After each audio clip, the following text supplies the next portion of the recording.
According to fitness trainer Brian Max, one way to stay motivated is to always vary your workout. So not only is recycling easy, but it benefits the economy in so many ways. People who come to the Soup Bowl say it's the smiling faces from the volunteers that make them feel welcome.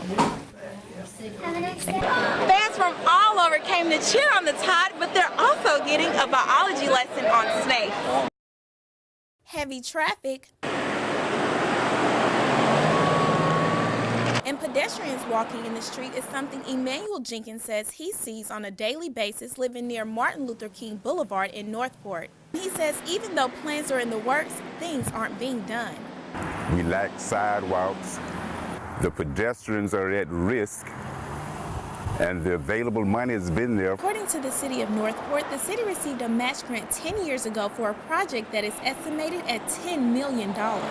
District 2 Councilman Jay Logan says he hears the residents' concerns. The project was probably shelved for a number of different reasons, just lack of community involvement, lack of funds at the time, also just the approach. But I think the state and of course the federal government, of course the city will be in a position now to where we can make the community part of the process, but also keeping in mind, like I said, just making sure that we understand that we've got to use these monies or we're going to have to give them back. Not only will this project expand the road, but it will add street lights, turn lanes, landscaping, and sidewalks. Something that former City Councilman Robert Thomas says is badly needed. It's something that is much needed, and Northport leaders need to go ahead and man up and do something positive for Dr. King, his legacy, and the people of this community, as well as the business people on this particular street. My concerns with the city administration is at what cost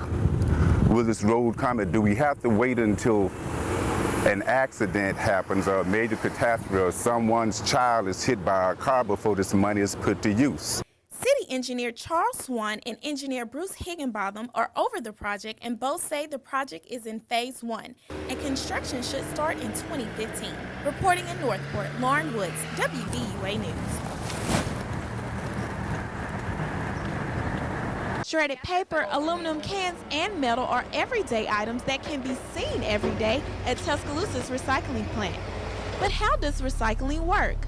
Environmental Coordinator Ashley Boudreau and Supervisor Clement Allen took me around to show me the ropes. First things first, we must separate everything. And here's shredded paper.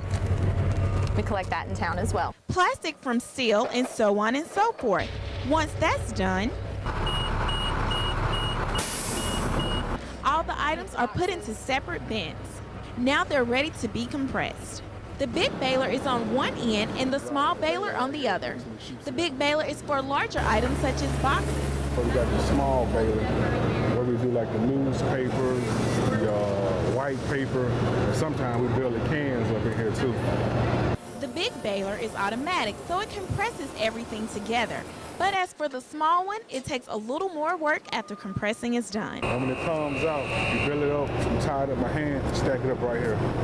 Once the sacks are made, together and stacked up right here. This is what they bring when they bring them out of there, they bring them out here to be loaded up into the trucks to be taken out.